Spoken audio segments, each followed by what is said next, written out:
Hey, what's up? It's Jim, and today I'm doing the top 10 of 2010. What I did throughout the year, I have like a notebook thing. I made a list. Anytime I saw a film that I thought was like best film of the year worthy, I'd put it in this list. Throughout the year, I'd write them down.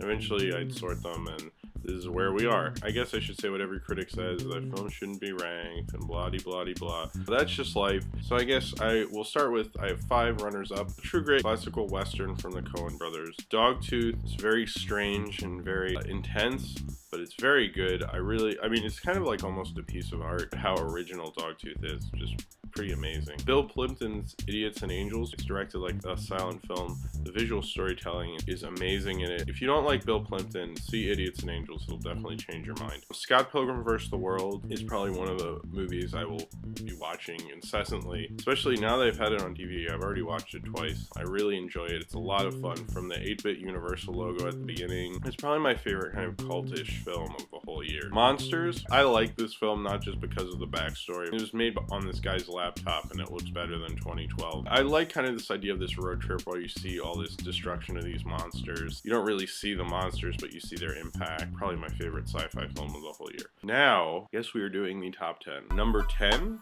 I have Fish Tank. This captures youth.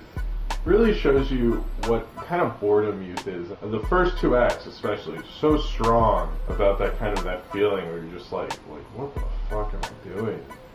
You know, but you know, like, you're like 15, like, what the fuck am I gonna do? And that was something that really like struck me about this film, is that it could show that so well. That's one of the best end credit music cues. It was just like really good. And a lot of the stuff, it's very slow sometimes. You kind of don't understand how things are building in this, and then when it ends, you're like, oh, okay.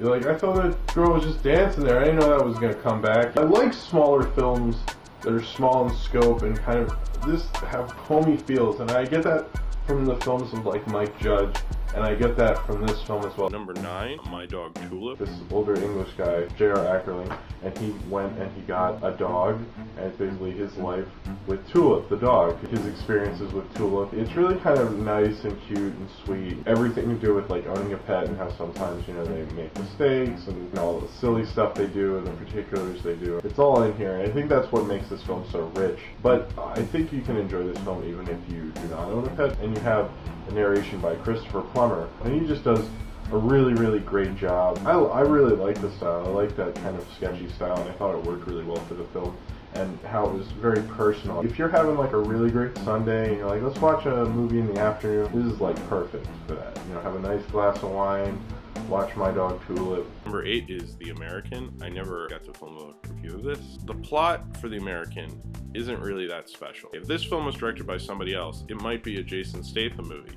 But really, this film tests the theory of, it's not what the film's about, it's how it's about it. And I think Anton Corbijn did a great job. I mean, this is like an Antonioni action kind of assassin movie, but it's very slow paced, it's very adult, but I think it's really good. It's very visually, it's amazing, and it's like surprising and interesting. It was very kind of 70s. He's making this gun for this person. You slowly see him like evaluate himself while he's making this gun over time. Number 7 is The Ghost Rider. Very controlled direction wise. But I think this is more just a good detective mystery. It almost reminds me a little bit of like a good episode of Batman the Animated Series or something.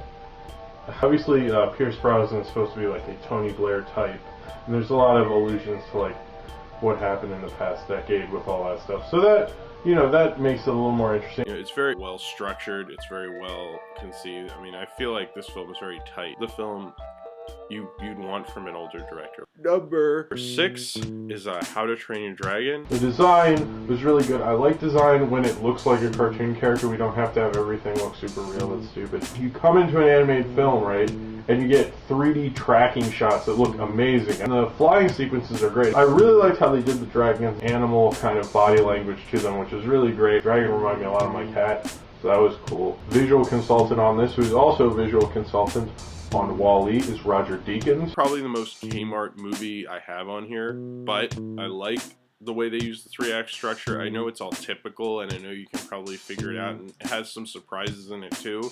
Number 5 is Beautiful. You're following him as he knows that he's gonna die and what he's worried about what's gonna happen with his kids. In the whole film, there's this feeling that he's becoming irrelevant. It's bothering him, and by the end, it's almost like a zen feeling, like, okay. I think of this film as a deconstructionist melodrama, is seeing the end come and how depressing and how kind of almost comforting and how scary that whole thing is. And it also had a really fitting ending. Number 4 is The Illusionist. I really like the visual storytelling in this film. It almost is like a silent film, like I said about Idiots and Angels. The animation always very universal, but I feel like this film is even more so because anyone can follow it. The dialogue's not even important. It's the last script by Jacques Tati. You know, people say like a good book's good for the soul. Any good art is good for your soul, and I feel like this is like one of those where I'm like, I feel good. I feel good that I did this. Number 3 is The Social Network. This is a good, fun Hollywood movie. Really, what makes this film so phenomenal is the combination of Fincher and Sorkin. In the film, you're hearing these people give testimony. So you're coming from Andrew Garfield's character's perspective and the two twins that are suing him's perspective. Who knows if any of this is true or exactly how it happened? They're not showing this as it happened. They're showing it through people's perspectives. So in a way, none of this is the truth. And it never was the truth. It's very concise. There's no filler. Number 2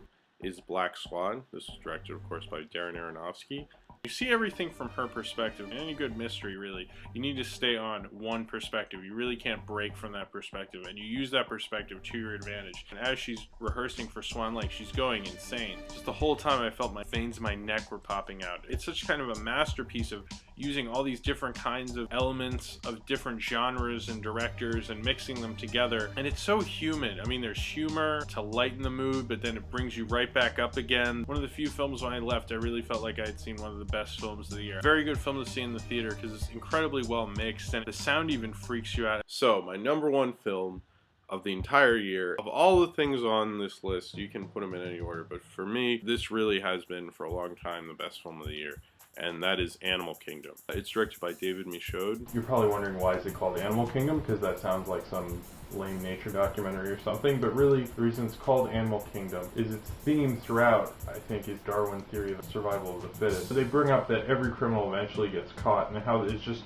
always this paranoid, like, are the cops gonna get me? Like, it doesn't show the criminal world in like positive light at all. They're all like kind of creepy and spooky and slimy because it just like gives you kind of this sense, this goosebumpy, unnervy feeling. It's a crime drama, but it's very cold and dark, but also very mature and kind of silent and still. A lot of crime dramas say they're dark, but this is like a slow-paced kind of sad darkness that a lot of people don't really have the balls to kind of pull this thing off. It doesn't want to compromise, it kind of sugarcoat it for you. It's just like, that's how it is.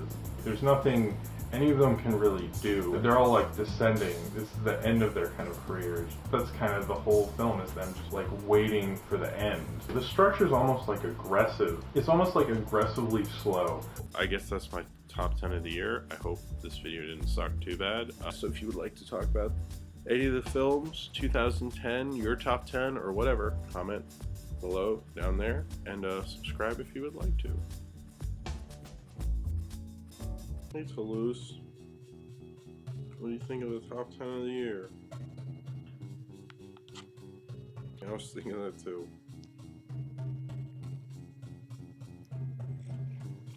What's your favorite movie of the year?